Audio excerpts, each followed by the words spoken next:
Okay, folks, Mike Scott here with you. Welcome to another episode of Understanding Bigfoot. I come to you out of the Mississippi River town of Cape Girardeau, Missouri.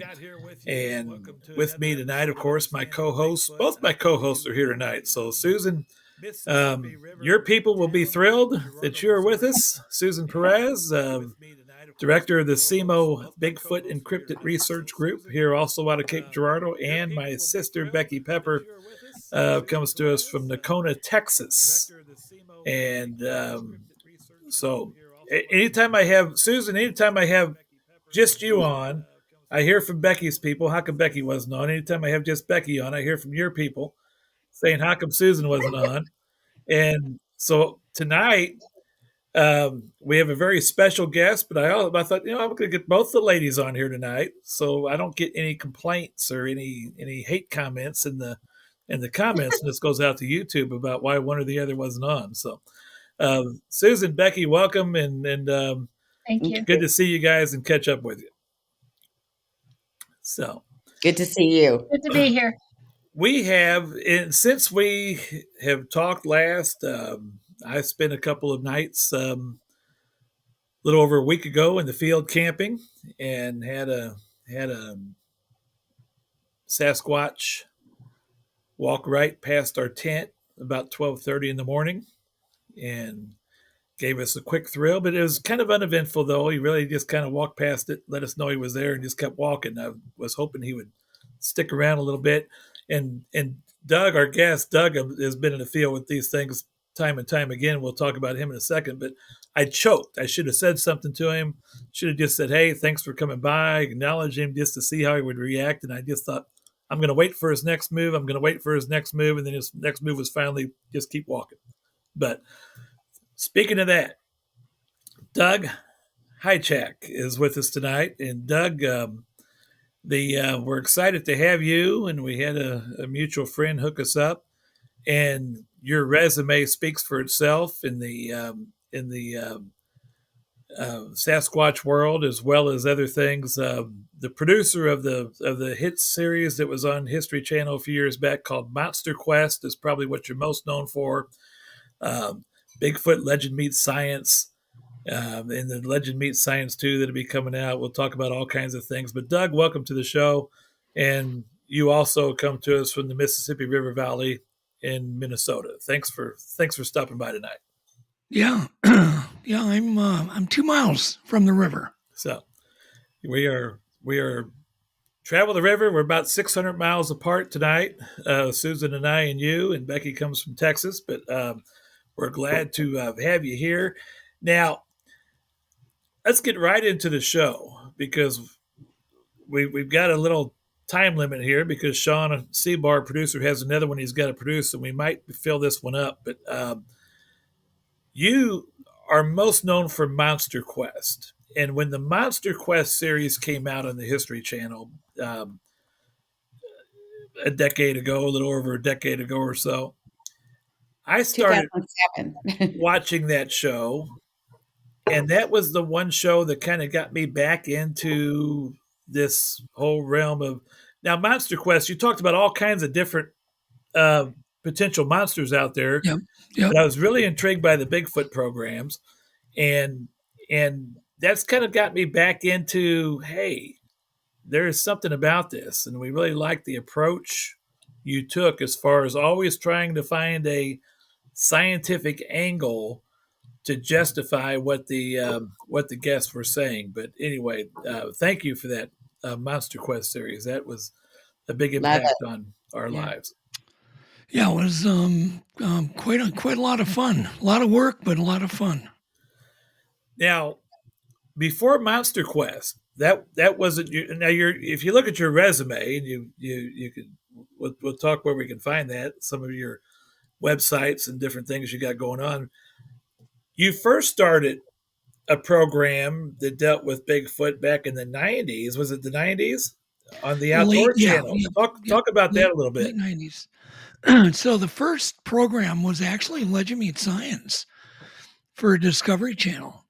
And that was a huge battle to get on the air because, the all the producers were just totally skeptical. So you'd meet with these networks and they would just kind of shake their head and go, no thanks. But finally, there was a gentleman who was an executive producer at Discovery.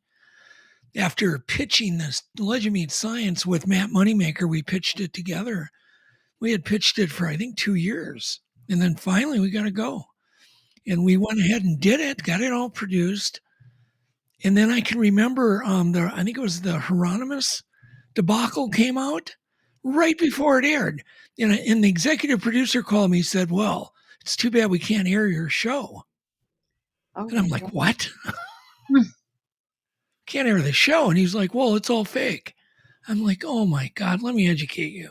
So I had to educate him on how it's just, there's a claim every year or two, somebody says they're in the suit or it's fake or whatever. And I said, just ignore it. It's going to matter. It's going to make our show all the more popular. And it did really well. And then it was, I guess, you had that going for a while, and then. Well, that was just a one-off, Mike. And then we did. Then we started pitching a series called Mysterious Encounters, and that ended up getting greenlit. And we started producing, and we got, I think, 2 episodes in the can. And a funny inside story on that was we got called into the office at the network of OLN. Right in the middle of filming, I got a call from my agent. So you got to stop filming. You got to come in right now. And, when we're 300 miles from Manhattan.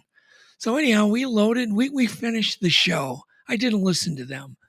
I finished the show. We were in Whitehall, New York. So we finished the show.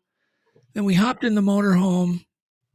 And so we get to this meeting. We get all these execs. And they made me watch Legend Meets Science, swear to God. We sat there and we had this crap-eating grin on our faces. Which is My agents were both with me. And they were just kind of elbowing me, and we're watching this, and she was going off and on. It's got to be like this, and you need to get a hold of this producer, and we want it to look like this. And we sat there. We didn't say a thing. We watched the whole damn show. And then when it was over, my agent, Dale, spoke up, and he said, Susan, he said, yeah, actually, it was me and Doug that produced that show. And boy, she just, that was the end of it. We never got another complaint or suggestion from the network. That was the end of it. So Legend Meets Science was the first one. Yes. And then, Mysterious Encounters. Mysterious Encounters was the Outdoor Life Network. Correct. Yes. And then I started pitching Giganto. Okay. A show called Just Giganto. It went nowhere. I mean, I pitched it, it just went nowhere. And one day I was watching TV and I saw a TV commercial for Peter Jackson's new King Kong movie. And I went, oh, the real King Kong. Giganto, the real King Kong. So I literally called my agent that night, told him, I said, let's change the title. He said, oh my God, I love it. He started pitching it the next day and sold it the next day. So that is great. And then that aired, and it broke all records in the ratings on the History Channel. It shattered every record they had. They called me up the next day and said, can you make more of these? And I went, yeah, of course. And that was how MonsterQuest was born. Okay. Yep. Now, so your resume, you've got a lifetime of producing outdoor programming. Yeah. And from the bears to, just you name it. But what made you look at the Sasquatch phenomenon? Well, one time I was deer hunting. I was up with my uncle and my best friend and my cousins, and we were out hunting. And I was on my deer stand before dawn, and all of a sudden I smelled this terrible gagging smell. It was just horrible. Covered my mouth. I literally loaded one in the chamber because I had this really icky feeling. was just horrible. And then there was chest beating. And at that point, I took the safety off my rifle. And I'm in this tree stand, and it's still kind of, the sun is just barely coming up. And the chest beating continued. I knew it wasn't a grouse, and the stink was just horrible. I'm gagging. And then it just quit, just as quick as it started. But the weird thing is, when I went back to camp, where we're going to all meet for lunch and check in so nobody was lost, every single person in our party had the same exact story. Wow. And I went, oh, and it was my cousins who went, that had to have been a Bigfoot. Really? And I just thought about it, and you just kind of go, to me, I just threw it in my gray basket. But it was still a very powerful experience. But then years later, I was up in the Arctic doing wildlife research and filming for another TV show. And I was reeling in a 30-pound lake trout. And this big, huge 6-foot trout was swimming behind my 30-pound trout, which was probably 44 inches long. So I was reeling in one close to 4 feet. And here comes this 6-footer come behind my trout. And I saw it, and I'm looking at the guy going, did you see that? And he's like, oh yeah, we see those all the time up here. I went, what? He goes, oh, they're too big, you can't catch them. And I'm like, right away, I'm thinking another outdoor show just to come up to try to film these giant trout. Right. So that's what we did. I got a hold of a biologist, and we went up to Selwyn Lake, which is, the first one happened at Knowlton Lake, and then we went to Selwyn, which was even farther up north. And it was more isolated, 6-hour float plane ride from the nearest town. Wow. So it gives you an idea of how remote it was. But while we were there filming, I had to go pee. And we pulled into shore because it was really rough. I didn't feel like peeing on my boatmates. So it was windy. I'm like, let's just go to shore. So we pull into shore, and there were footprints coming right out of the water onto the sand beach, beautiful sand beach, through the sand esker, up into the pea gravel, into the moss. And we followed it, of course. And I knew this was, at first we were thinking dinosaur because they were so deep, or mammoth. These things were deep, but they were long, they were human. You could see toes in them.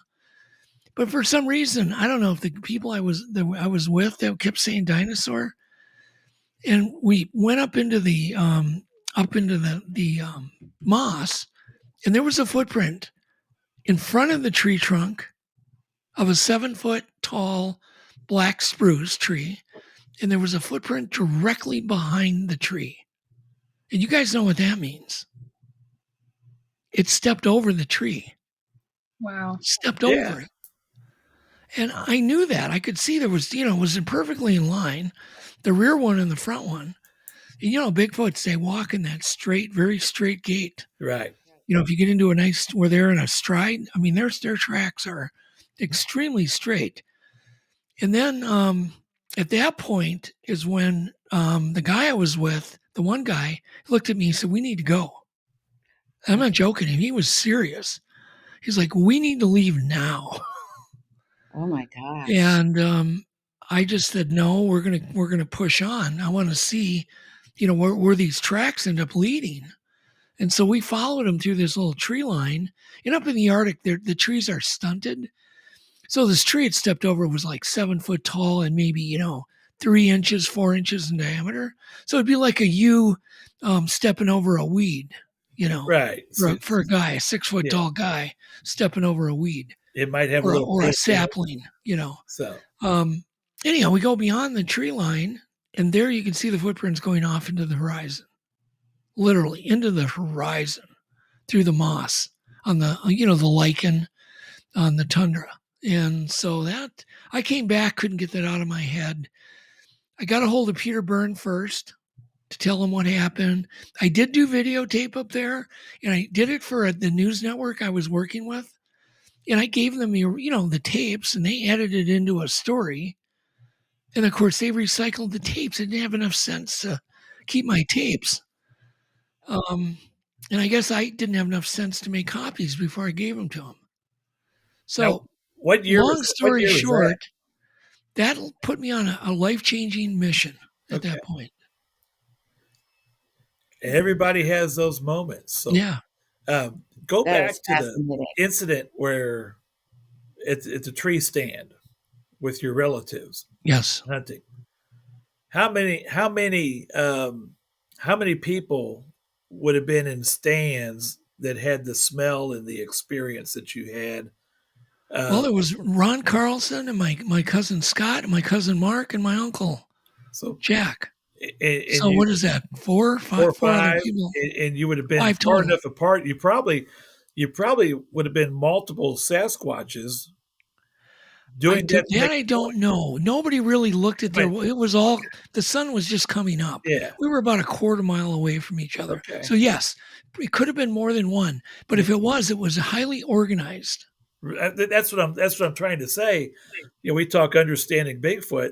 That just shows a very high order of intelligence. If that was the case, hey, let's do that one's over there. You take that one over there. I'll take this one over here, and let's go give them a little scare.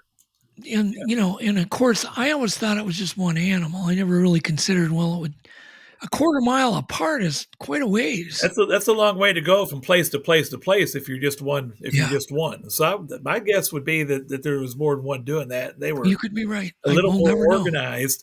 But those are those are those moments that it's like, aha, we've got to take this TV stuff to another step, and that's where. What do you think, Susan? I think it's fascinating, and it always has intrigued me of how people get started in researching these enigmas.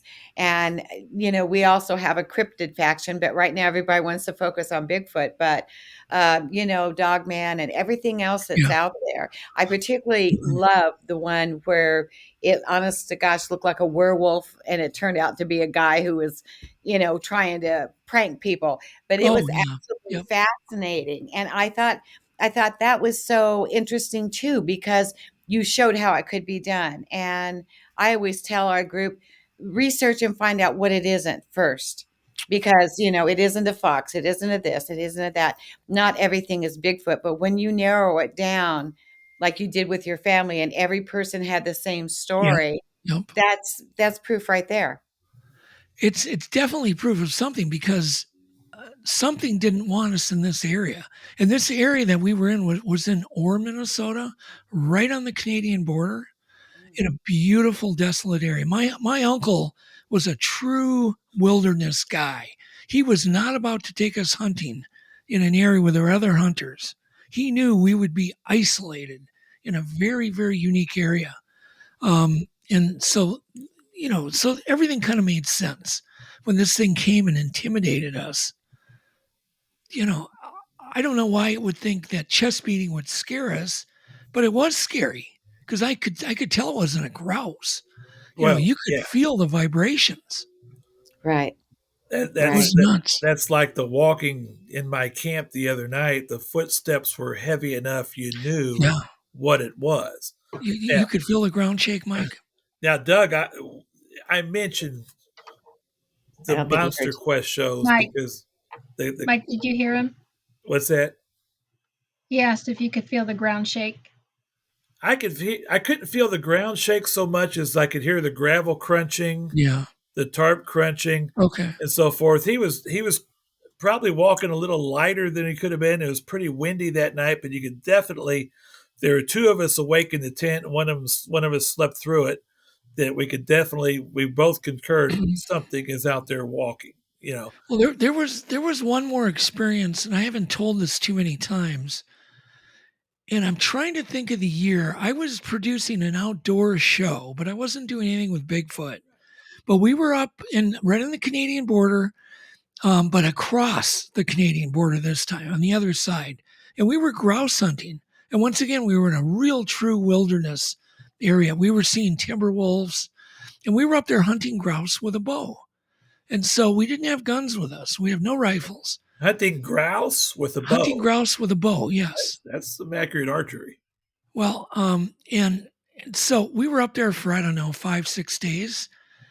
One night, I hear I'm in my cot in the tent, and I hear a pack of wolves timber wolves running through the camp, and you can hear them panting, and you can hear them running. It's a very distinct sound. Because one wolf after another comes charging through, and right after the wolves, I'm hearing boom, boom, boom, boom, boom, boom, ground shaking, everything. I mean, my cot was shaking because the ground up in Canada is very hollow. And so it tends to carry a lot of vibrations. So this thing followed, whatever it was, followed the wolves. And then, but what the weird part is, you hear the wolves, you hear this biped thing run through, but your dots don't connect. It's like you blank it out of your brain, because what am I going to do with this information? You tell people the story. Even back then, I remember telling people, and I didn't know what it was. I didn't really think it was a Bigfoot.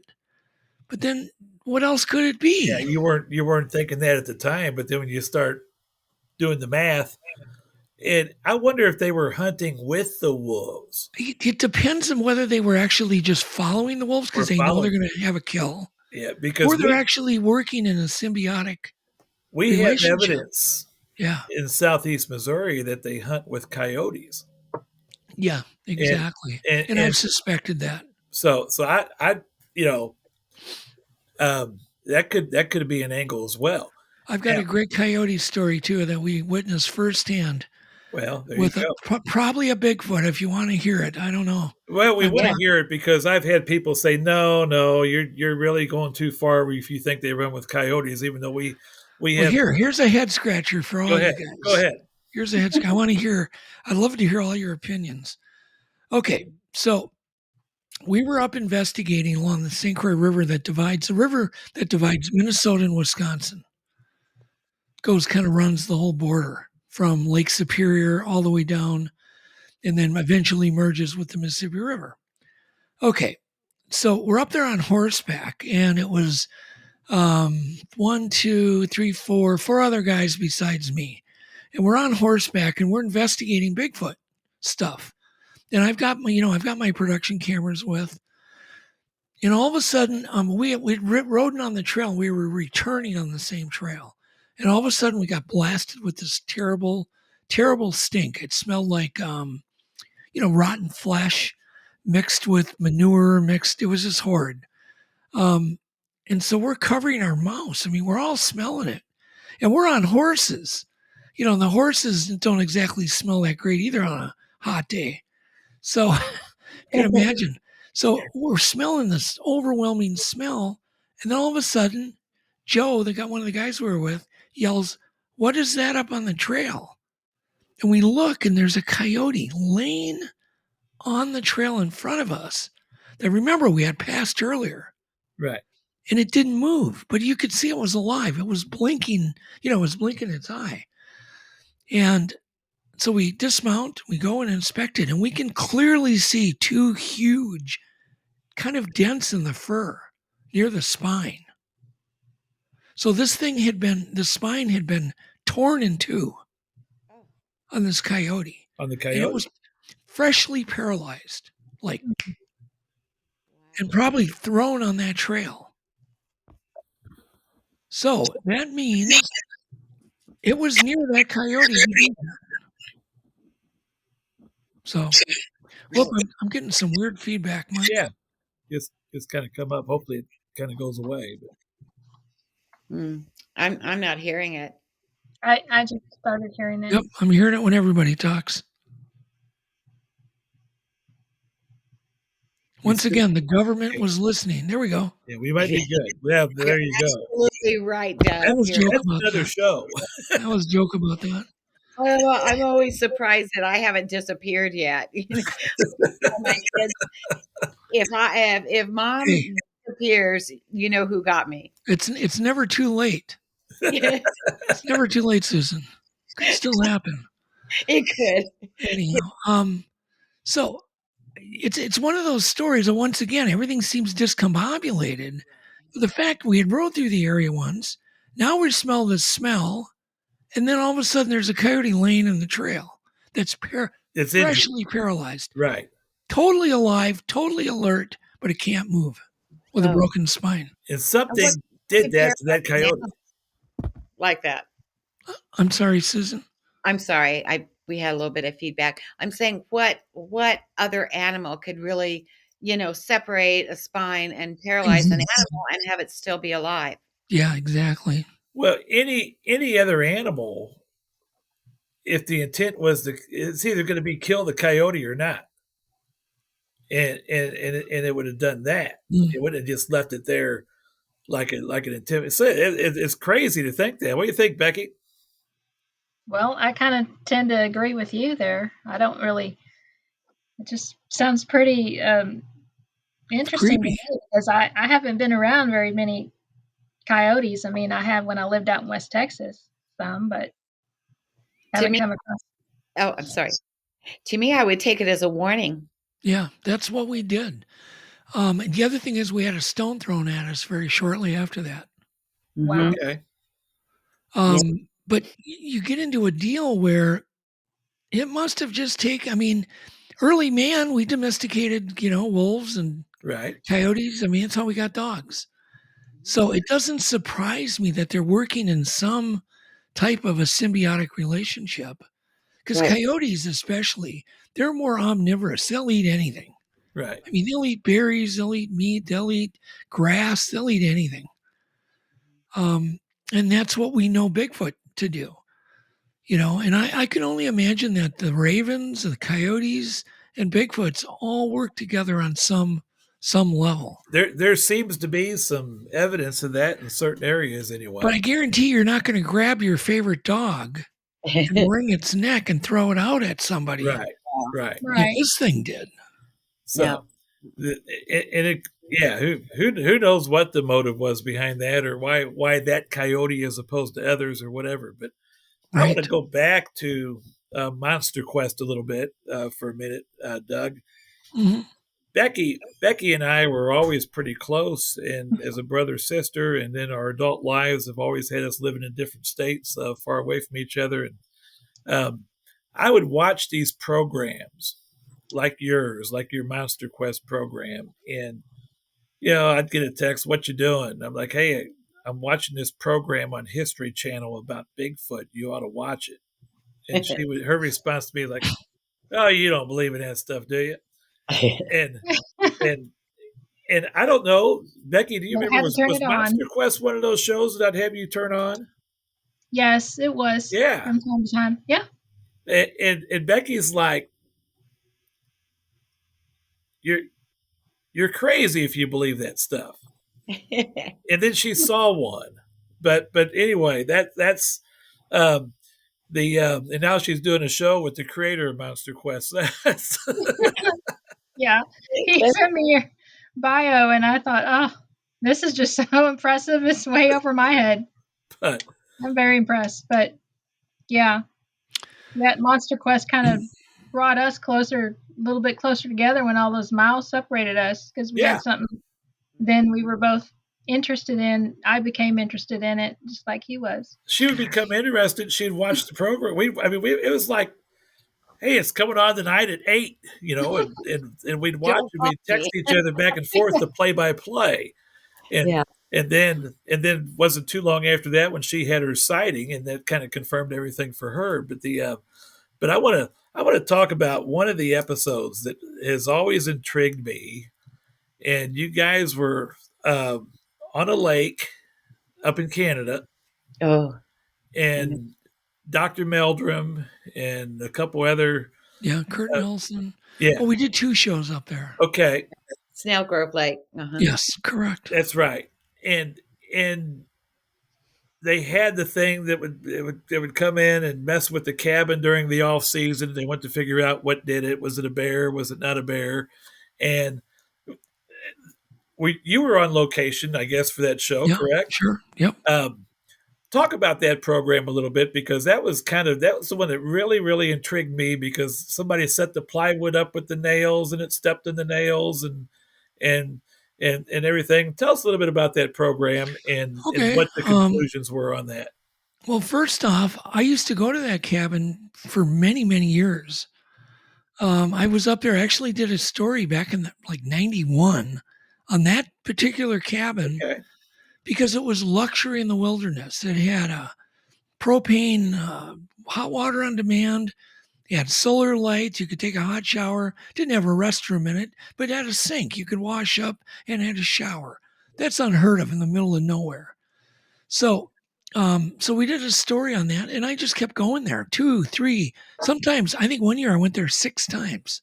Oh, wow. Never had anything happen except once in a while, somebody would say they'd come back fishing. We'd go up there with 6 guys, and somebody would say, "Oh, gee, we had a log whirl over the top of the trees and land by our boat."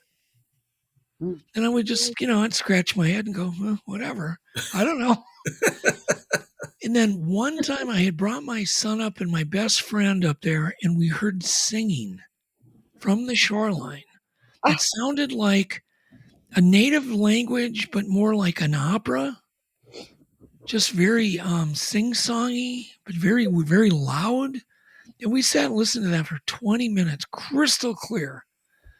And that changed, literally changed. I think my son went in to get his PhD, his doctorate in audio. Wow. And he was just graduated high school on the day, literally, that we were up there. That's one reason I brought him up for a graduation. So part what of his graduation was?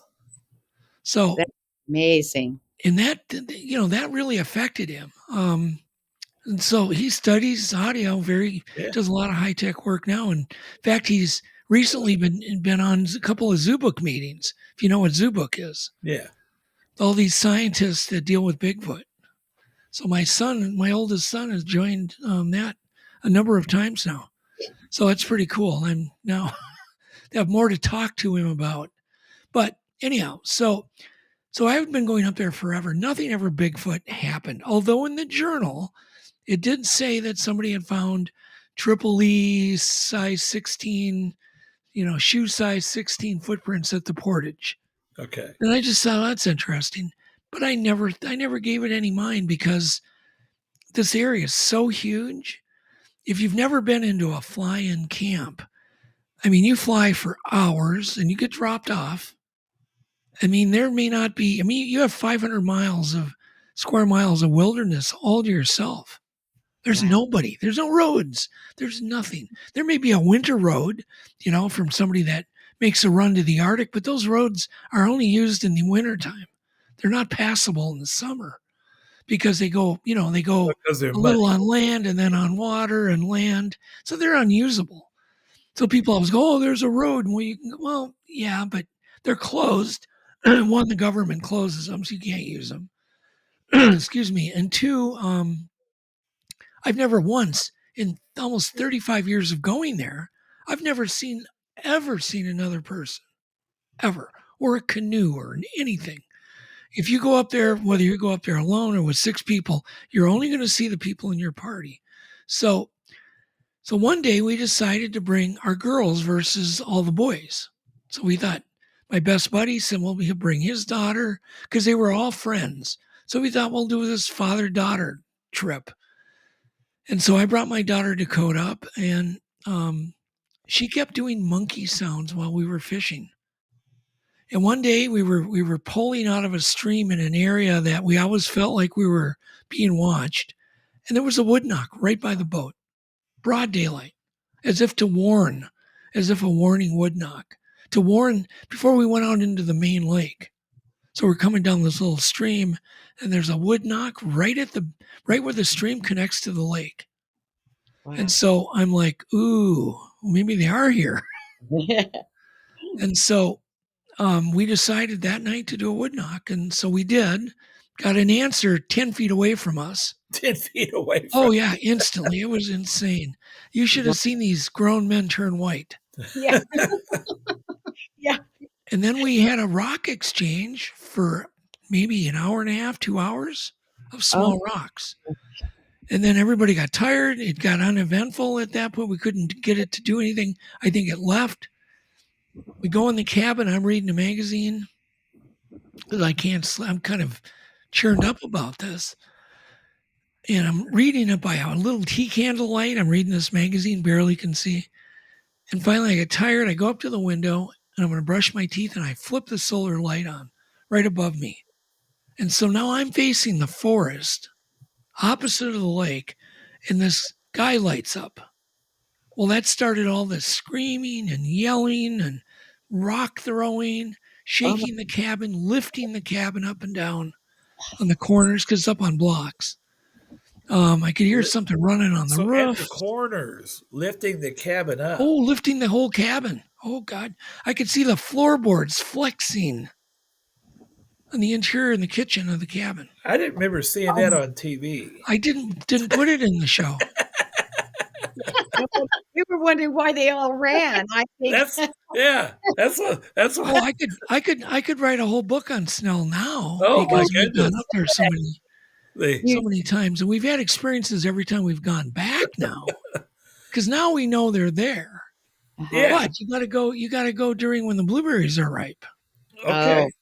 See, I had been going in June every year for almost 30 years. Finally, one of my buddies that I brought up there stole my date. I used to go up there every June 8th. And the guy stole my date. Now I got to go to August 17th. That's when the blueberries were ripe. I used to sleep on the dock. I'd if it get hot in the cabin, I'd drag the mattress out and sleep on the dock. Never saw any wildlife. Never got bothered. Wow. And then, so we go up there during blueberry season, a whole nother story. Well, you know what that says? They don't care if you're up there. They just don't want you getting the blueberries. It could be that, or they're not there unless the blueberries or they might not be there because the blueberries aren't ripe yet. I think they would just follow because up in Canada, the blueberries kind of ripen in a very, very quick way, but it heads north, the ripening pattern. So that way they're always getting fresh blueberries. Instead of green, you know what I mean? And then I think they probably, when there's no more blueberries to eat, they head back south. Yeah. It's kind of my theory. We come all this way for blueberries and you guys show up. Well, we'll fix you. Well, there was another thing too. At the end of every trip, all that, he would say every 5 days, 6 people would come up there to that one cabin. Right. And we would help them unload the plane, and they would help us load the plane. That's kind of what you did. You got off and you passed the people that were leaving. And we'd talk about how the fishing was, and that was about it. But so on the last day, you're supposed to take all your perishable food, which was usually quite a bit. Your cantaloupes and your watermelons that you didn't eat, and that damn lettuce you didn't want to eat. No, who wants to eat a salad? Yeah. When you're up and you got fresh walleye to eat. So that all gets thrown out every time. And all the apples, nobody eats apples when you can eat walleye. So they but you bring all this stuff.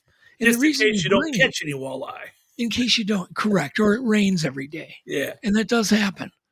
It's pouring rain every day. I've been on trips like that.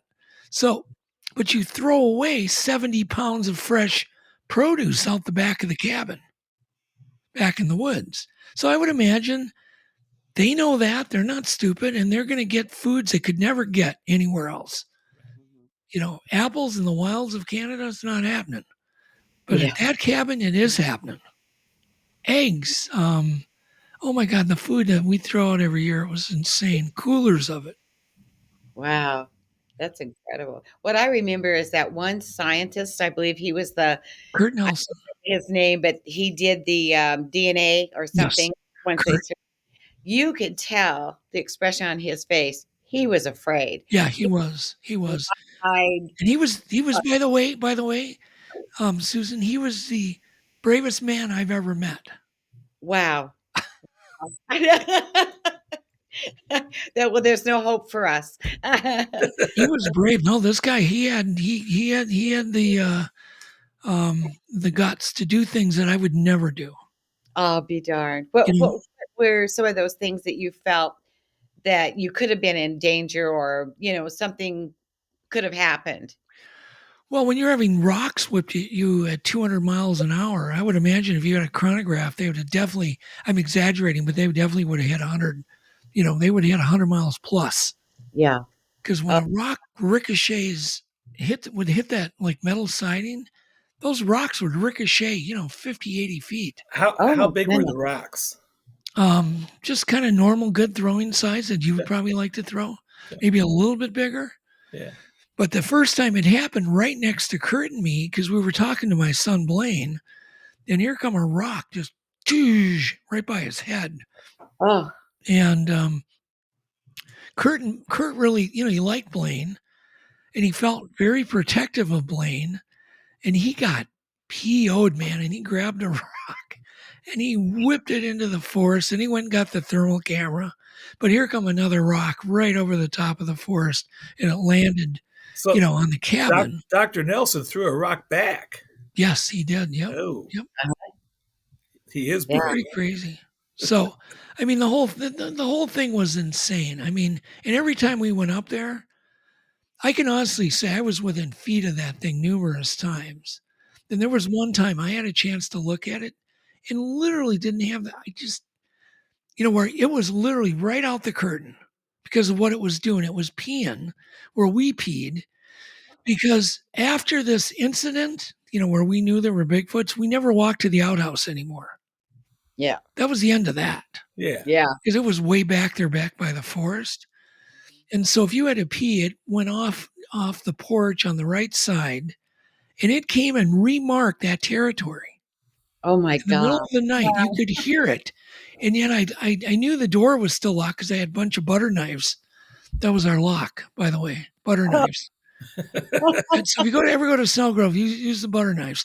And that wasn't to lock it out. It was just to make noise if it came in. Because they would drop, the butter knives would drop and hit the hard floor, and you'd wake you up. So anyhow, I could hear it urinating right out the window. I mean, it just definitely was not a person.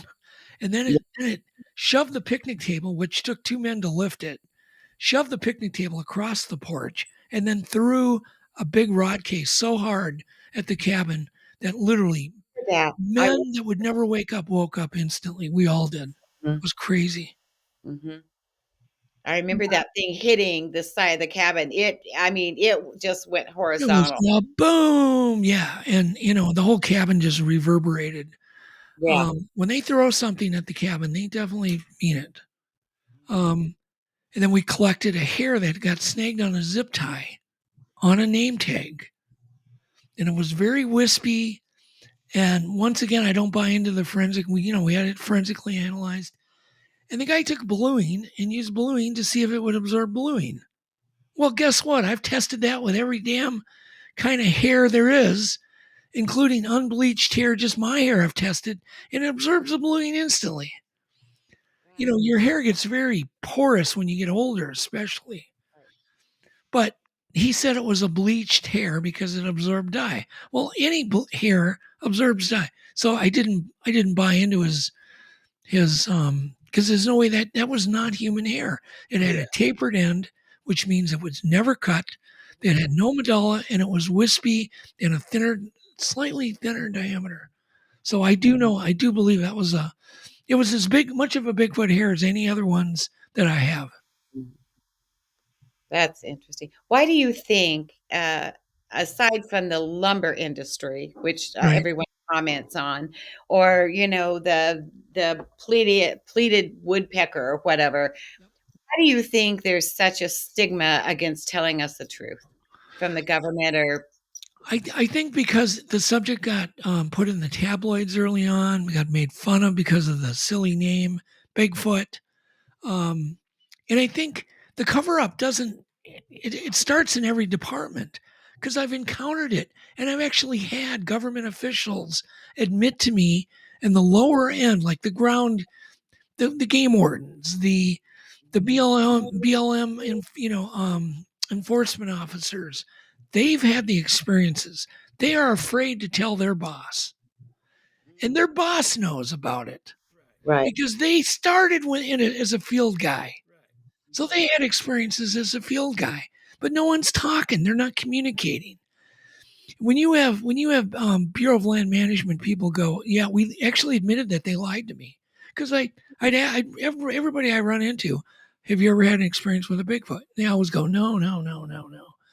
I had a long conversation with a sheriff up here in my county, and once again, he was kicking me out of an area because it was a research area, and where there's just numerous sightings, and he's booting me out of this area because somebody reported me in there. And so he comes to talk to me, but then we ended up talking for 3 hours because he had had so many Bigfoot experiences. Because I was honest with him. I said, what are you doing up here? And I'm like, I handed my card, and I'm like, I'm doing research because there was a sighting right here. Right. And, and we're here. In fact, and then he's telling me how he was attacked with big giant sticks and logs in that exact area. So, but he didn't want to tell me right away. I had to really get him warmed up to me first. You've got to get those guys to really open up on that a lot of times. So the stories aren't working their way up the chain, and they're not working their way down the chain. Right. So I really don't think, it's just my opinion, Susan, that there's not really an organized cover-up, except there could be one at the very high levels, like very, very high, where they cover everything up. I mean, they don't, go eat at a restaurant. That's a cover-up. Everything they do is top secret. So they're not telling anything. And no doubt there's been a number of higher up military people that have had encounters. No way they haven't. And I've heard too many stories where the military or people from the government have been called in, from sightings, including the last one I heard was from Lon Strickler. Oh, really? Who told me an amazing story. His first sighting, he reports the sighting to the sheriff. They tell him they'll meet him back out there in a half an hour to the site where he had this very close encounter. He gets back to the site a half hour later, and the whole place is crawling with government vehicles, and they wouldn't even let him back in there. Oh, wow. And Lon's got nothing to gain by, he does enough fantastic stuff. And that's one of the reasons he got into this whole, the phantoms and monsters is because of his personal experience. Yeah. Wow. So interesting. Yeah. Who knows? So who knows? But there was times I thought I was going to be arrested for doing research and filming in areas I shouldn't have been. Right. But in almost every case, the Rangers came clean with me once they got to know us. Mm-hmm. They always did. They always would say, hey, don't tell anybody, but we saw this. We watched this thing with binoculars, or we found footprints in cow pies, or whatever their story is. Never fails on that. Yeah. So you've got a lifetime of television production. You're out in the field. You've got these crews. You're doing these investigations and creating great television for people like us to watch. Thank you. But you have but you're not seeing the Sasquatch. Like you said, I could have looked out the window, but I chose not to. Yep. But I hadn't had we did see a couple of black shadows one time walking upright. Right. One time. Yeah. But that was it. I never saw a Bigfoot. And I could have looked out the window, but I think what I'm afraid of is because I'm with other people too. Remember, if I'm guiding 6 people up there, I don't want to be responsible for having 6 men killed. Right. So I don't want to open a window and come face to face with a creature and have it go berserk and decide it's going to take all of us out. So I do think about those things too. So you have the argument from the average couch television viewer, well, they can't actually show one on film because then they won't have any more shows to produce.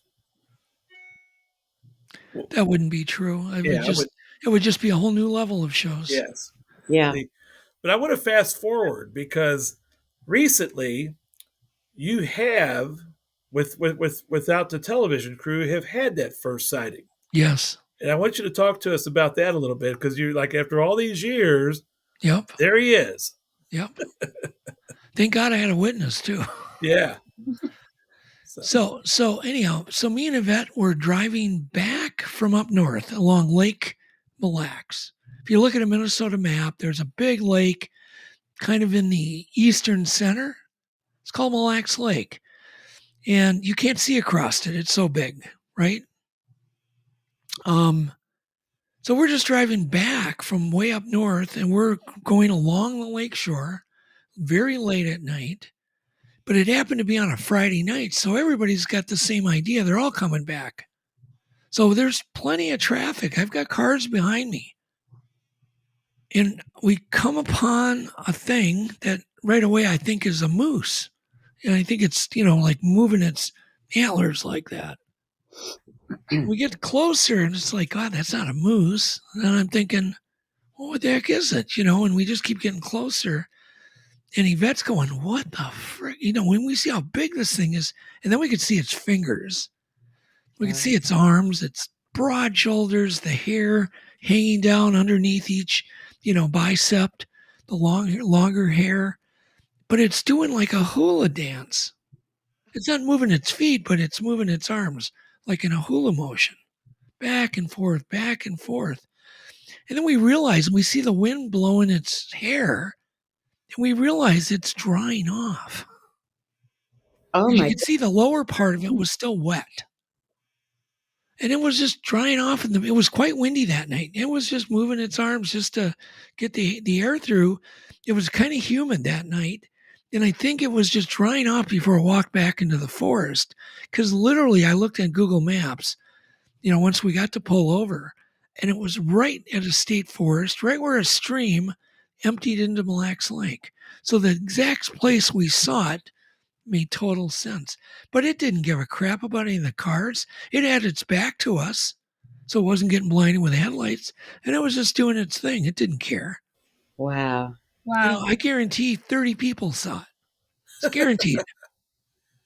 and he didn't care that 30 people saw it. He just I don't think it did. It just wanted to drying off. It was windy. It was very hot in the forest and humid.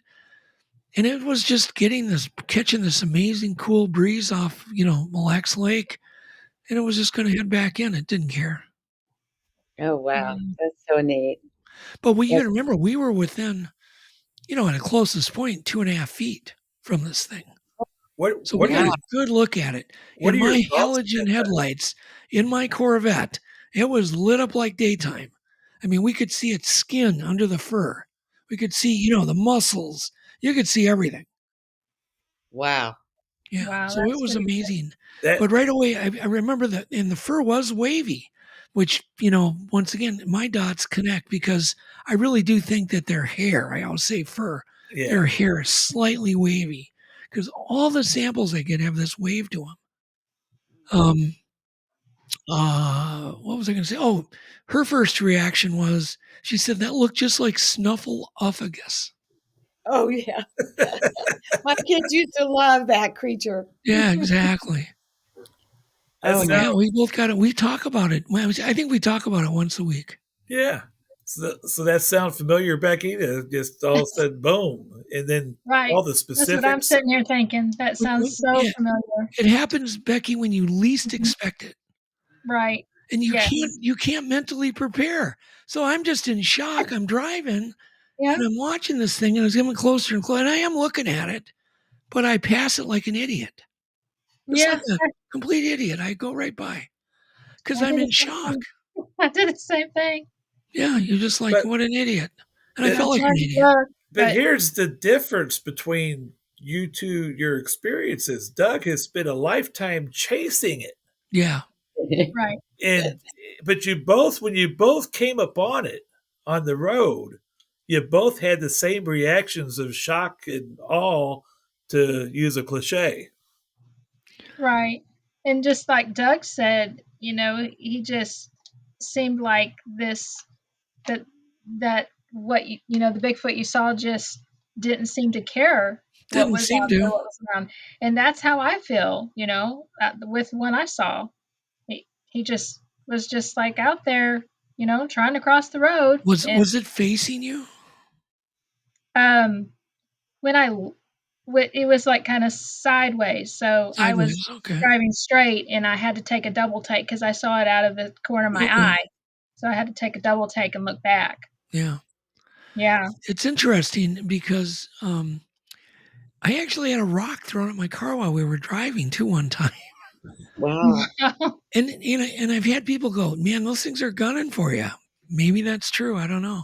But we were driving once again near the St. Croix River, late 2 a.m, and all of a sudden, bam, big rock comes out of the forest, smacks into my window. See, that would explain all these theories about Sasquatch being supernatural. If they're like, okay, there's that guy that's trying to expose us to the world on television. Who knows? I'm open-minded to anything. Wouldn't know. Probably never will know. We may never, any of us ever know. But you have to kind of go about whatever it is. It's using rocks. It's eating food. It's pooping. It's peeing. So if it's metaphysical, it's still going to be here at some point. If it's interdimensional, that means it's just metaphysical. So I just don't worry about the meta part. Well, yeah, we you got so much to just try to figure out without even dealing with that realm of it. Exactly. Well, it isn't even worth thinking about it. Yeah. It's interesting. There was one case where we heard something running towards us at a campfire once. And it was to the point where the ground was shaking. We all ran. I mean, it caused panic in all of us. We literally all ran. We didn't even talk to each other. We all left each other at the campfire, but we all ran. And there was nothing there. Wow. Never saw anything. That was the end of it. Where did you run to? Ran to a deck, which we thought would give us safety. Yeah. Not. I think so. I have not had an experience. I hope I live long enough to have an experience, but I've read so much about, and every time you read something new, you come up with another question. And one of the stories I thought was fascinating. I don't know if you have ever done a film on it, is the Mount St. Helens eruption and the things that were coming out of people who were guarding the different,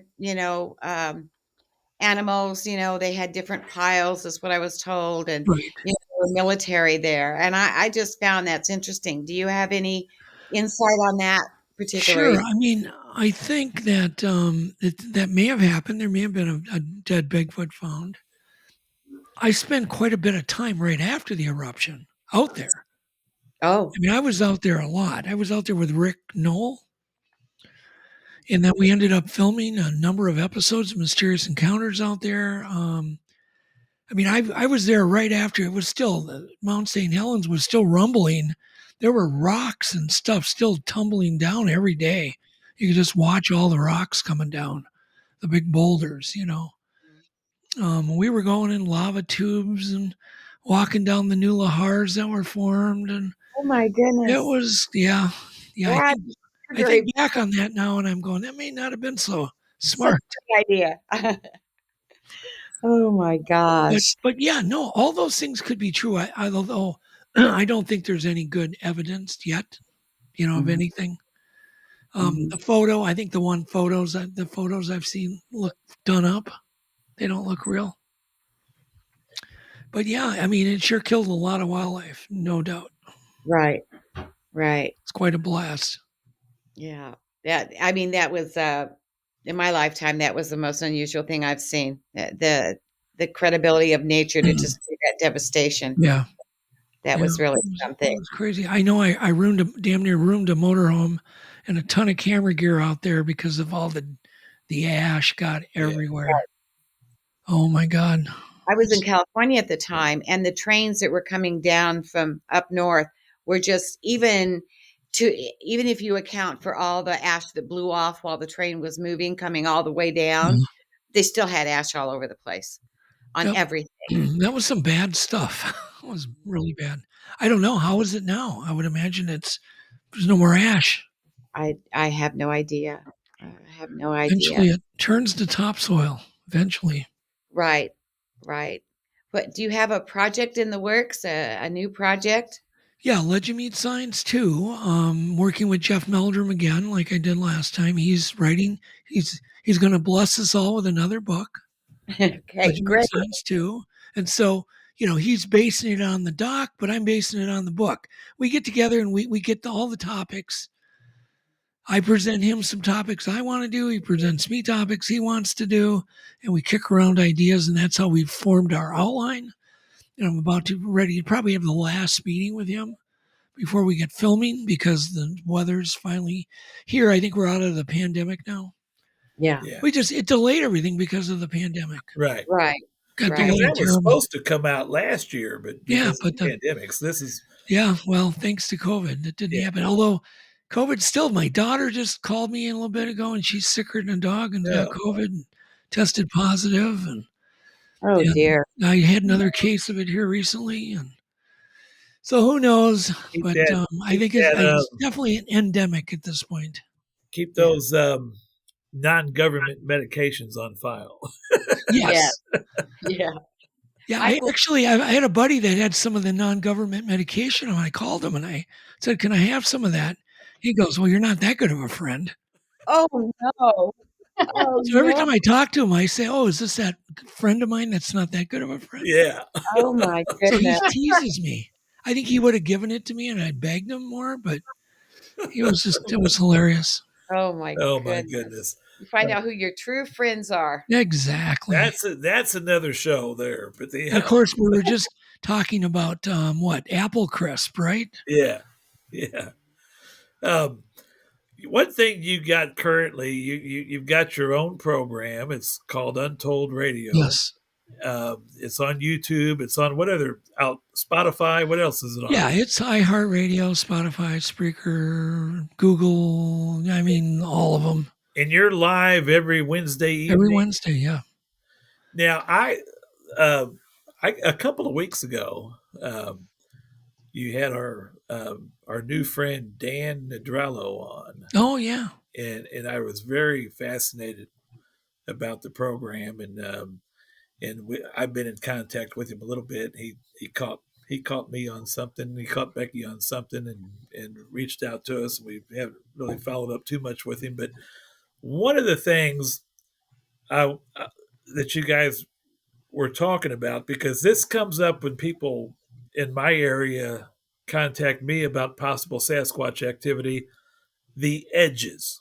Yes. Let's talk about the theory of the edges, because Absolutely. It's starting to come out more and more, even with people I'm talking to. Yeah, and people need to wake up because that's where the action's at. That's, when I talk about the great example that gets people's light bulbs to go off. I went to Snell for 30 years. I only saw one seagull. 30 years of going there because I'm in the vast wilderness. There was no edges, no man-made edges. There's nothing. So there's no animals. Do you really think animals are in the middle of a boreal forest like that? In most cases, no, they're not. They're on the edges. They're out where man has got a farm field, or there is a natural prairie, and there's a fence line or a tree line. But in the middle of the boreal forest, there is very seldom wildlife.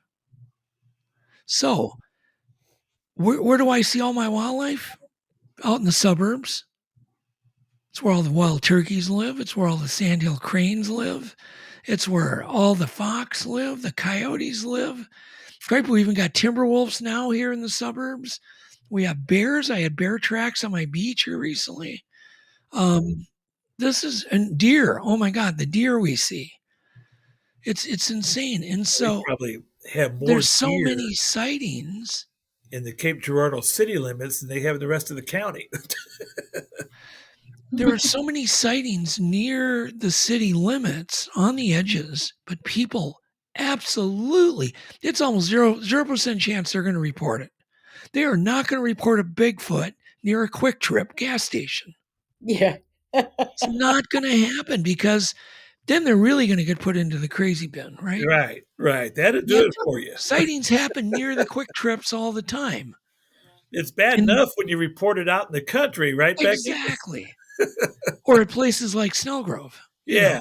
But he was behind the gas station. Well, I'm going to have this guy on actually Wednesday. But he tells me this story. I live in an area where there's a whole bunch of lakes that are eutrophicated, meaning they're all swampy. And nobody lives on them because they're nasty. No one wants to live on a really old lake. We like to live on glacier lakes that are new and the water's crystal clear and they're rocky, hard bottom lakes. Nobody wants to live in a lake that's been filled in by, just because it's old. And so those natural old lakes are all getting filled in from, 400 million years ago. So there's a whole series of these prehistoric lakes, just tons of them near my home, and they're fenced off. And the reason they're fenced off, 150 years ago, somebody bought them all, which is really interesting because I tracked down this whole history of all this stuff. In fact, the group that bought, take one lake, there's been numerous sightings on Rondell Lake. They aren't even allowed. The people that own the property aren't even allowed to go on it or near it because it's a hunting club that bought it, but they're trying to preserve it. They don't want anybody even walking on it. They won't even let scientists in there. Nobody. But at one point, they told me they let somebody in from the University of Minnesota in a canoe, but they were instructed they could not get out of the canoe. They found 4 plants that were extinct in that area. This is an area there's sightings, numerous sightings all the time. It's one of my close by research areas because there's been so many data. I got people that work for me that have seen them in there in the daytime.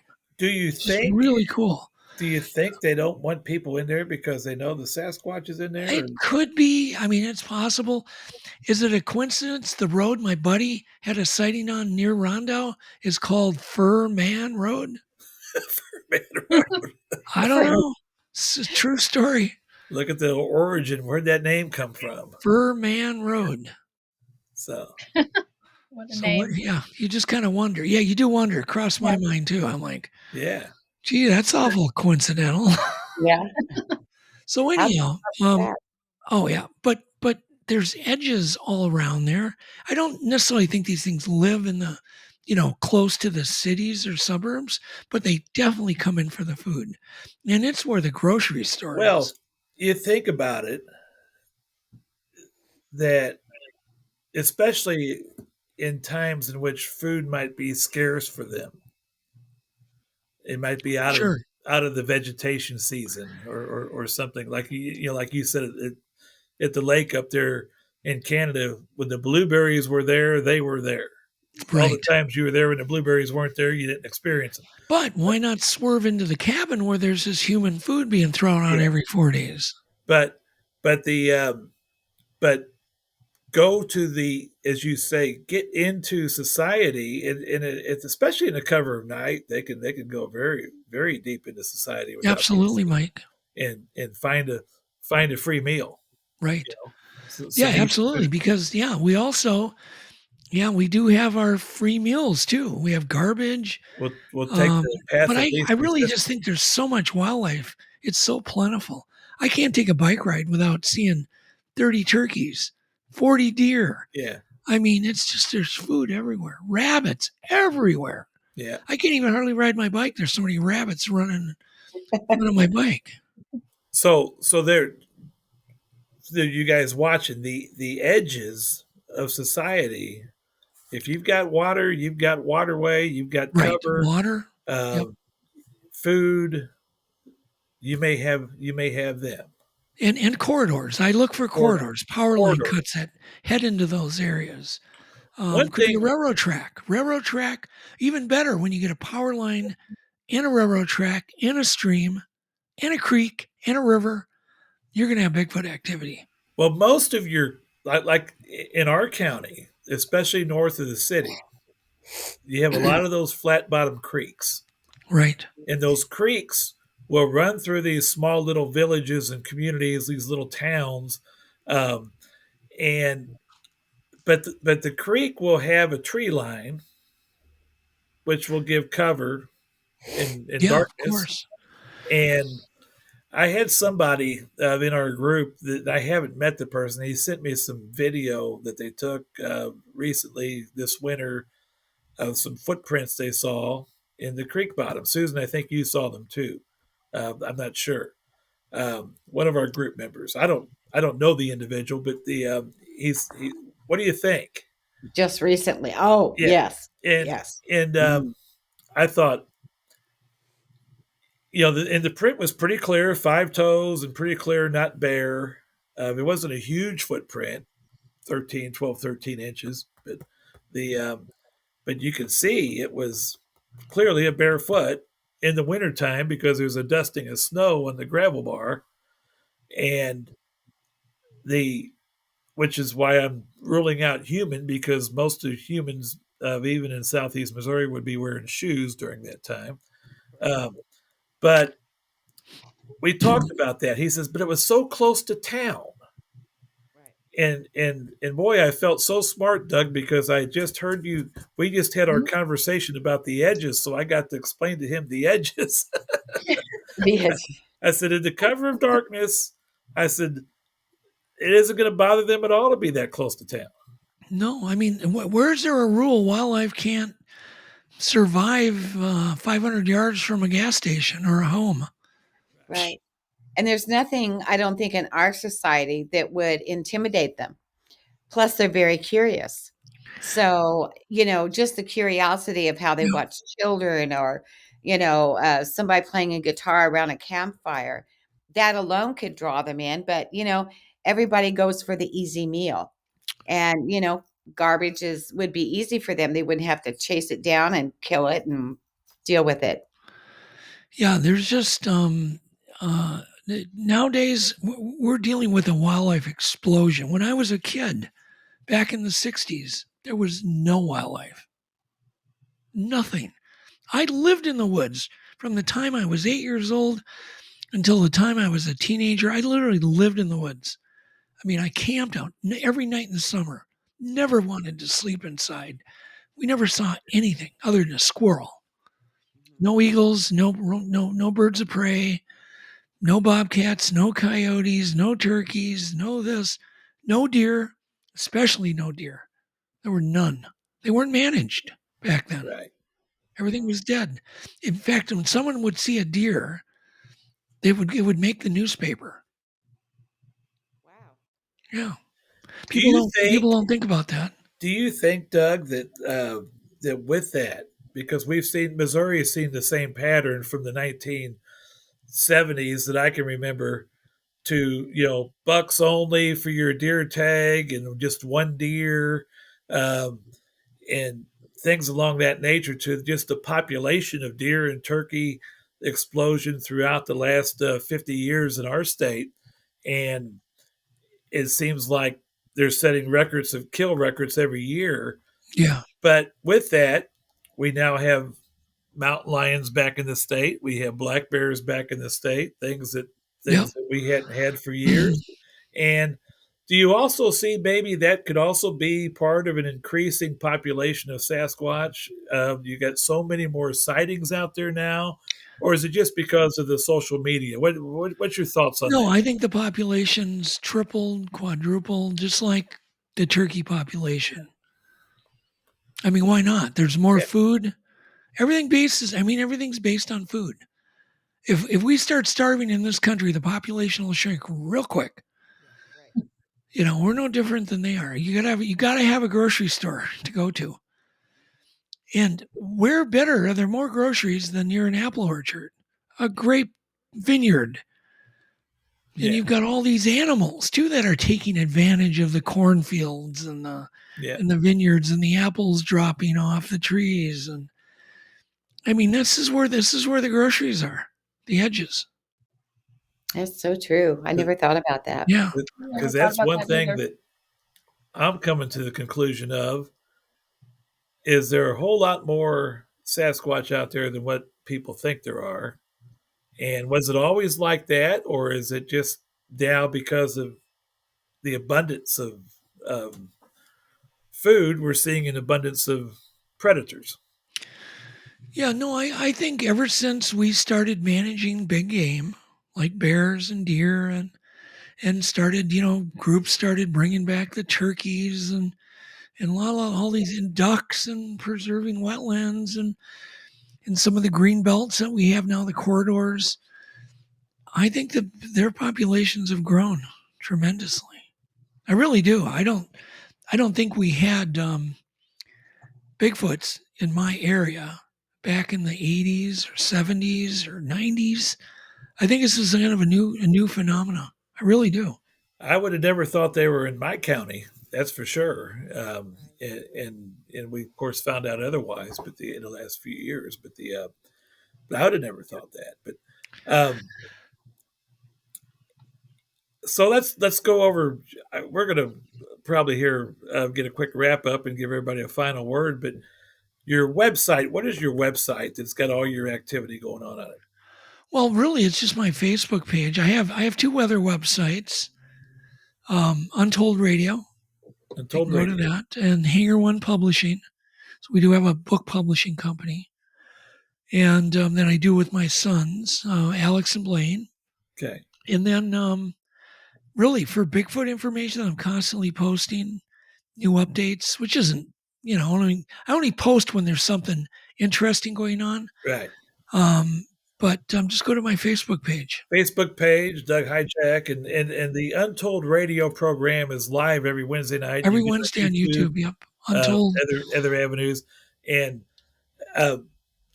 also I was intrigued. The mapping episode you did a couple of weeks ago as well.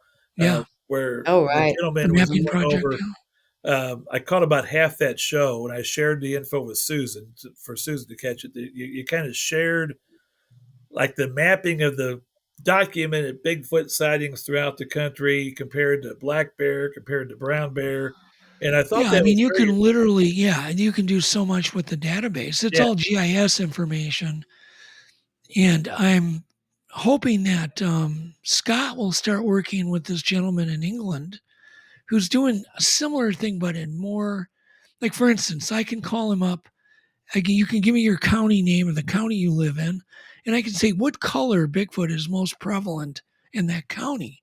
And for instance, I should check for Becky. You could have him send me the county that you saw this thing in, and I'll let you know how many white ones have been seen. Wow. Oh, wow. And which one is the most prevalent color in that county. That's amazing. Time of year? What time of year are they normally seen in that county? And on and on. What's the average height in that county? On and on. All this data is finally going to start coming together. And I'm hoping by maybe fall of this year, there's going to be just a huge amount of data that everybody can get. Wow, that's impressive. I mean, just things like how far were all the sightings from water? I mean, I'm pretty much all of them are 500 yards from water. I don't care who you are. If you're a hunter and you have a Bigfoot sighting, I guarantee there's water 500 yards. I've blown people's minds away. I've had somebody ask me that once. He said, how close was the water? Yeah, exactly. There you go. And yes, that's very, very interesting information. It's super key. Also, the structures are always within 500 yards too of water. Oh, really? Yep, that's good. Oh, that's good. Never has that rule ever been broken in my research. Usually they nail it at about 450 yards. I don't know if they're doing it on purpose, but if you find these teepee structures, and they're always going to be like 450 yards from the water. Wow. That's interesting. I would have to look that up. That's interesting because I saw some structures when I was riding the train in Silverton. It's a good way to spot them too, because it's a corridor. Yep. So then you look where you saw it, and then they guarantee there was a creek, there was something nearby. Right. Pond, creek, lake. Wow. What do you think they are, Doug? Do you think they're an ancient species, hybrid, an animal? They could very well be a human-like. They're human-like. I think we're all kind of in agreement on that. They're human-like. There were so many different species of humans at one time on this planet. It's insane. So I think it's just one of those. Yeah. They don't even have to be related to us, but they can still be a human by what my standards of a human are, which you can do things with your hands. You can think and, kind of plan things out. Use a crude tool even, a stick, a rock, that's a tool. And have a language. Have a language, yeah. They have a language. I've heard it. Yeah, that would be amazing to hear that singing. Yeah, I've heard things where I'm like, that came from somebody celebrating. And it was a beautiful evening. Maybe the birth of a child, a birth of a baby, Yeah, it sounded like somebody was really happy to be alive. Wow. If we could all imitate their happiness, wouldn't it be great? Yeah, some of us more than others. They seem to be content in a lot of ways. I mean, maybe not when they're acting aggressive. But it was magical, and I really, like I said, I'm just, because I know we came back from that trip and my son was a totally different person. He goes, "Dad, can I help set the table?" Oh, my like, what? Is this the same child? Is this the same one I brought up there? And can I take the garbage out? And can I mow the lawn tomorrow? And can I? Oh. He just changed, and then it was like, God, I think it was just weeks later. He goes, "Oh, I'm going to college, and I found a way where you don't have to pay for it. I got a job in the kitchen, and they're gonna pay my tuition." Wow. So I'm like, perfect. So very cool. So he buys a car and he heads out east and went to college. And then he just kept going to college and obviously completed his doctorate here not too long ago. Cool deal.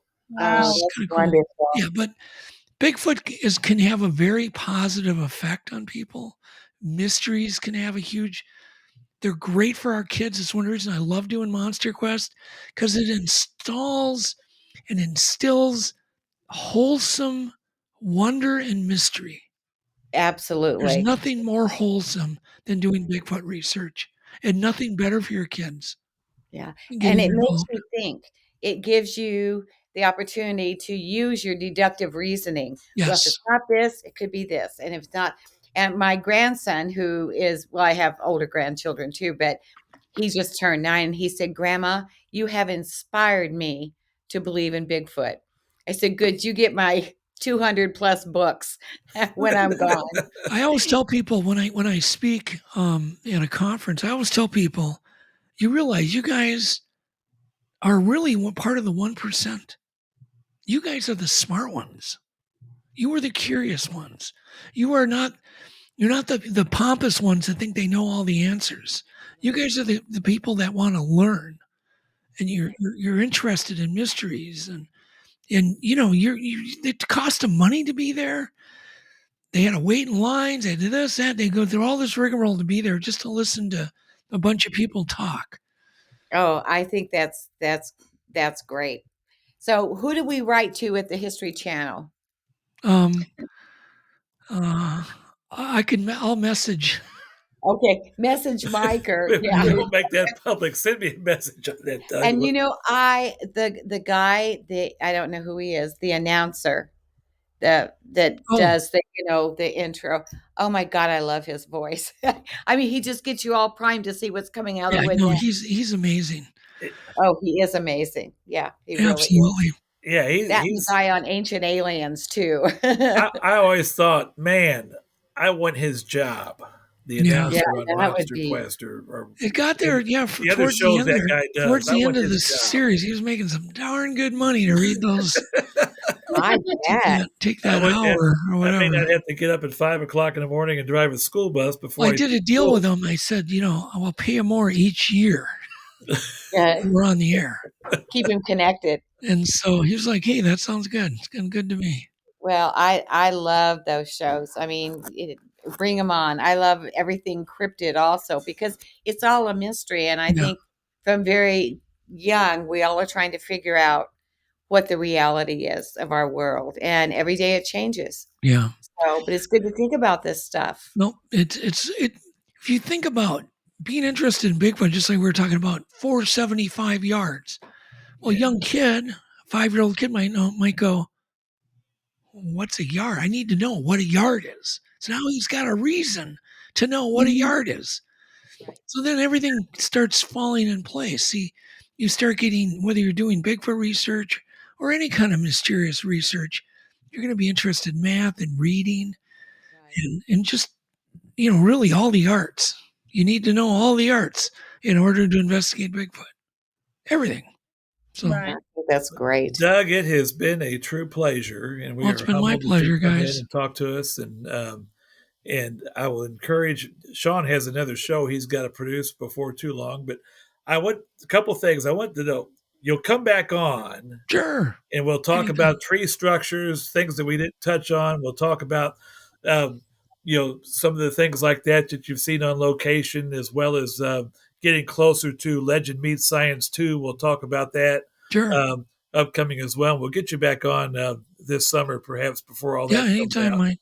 But Becky and Susan, it's great to have you guys back on. I think a wealth of information. I encourage you on Wednesday nights, or you can catch it anytime after when you're available. Untold Radio. Doug has got some good stuff coming out on there, and we are pleased to share that as well on Susan's Facebook page. We've usually been putting that up on her Facebook page. Well, it's good meeting you, Sean, Mike, Becky, and Susan. Good meeting y'all. Yeah, it's a pleasure. And glad you came on. We're going to say so long till next time on Understanding Bigfoot, and check Doug's stuff out. He's got some great work going on. Look for your new project.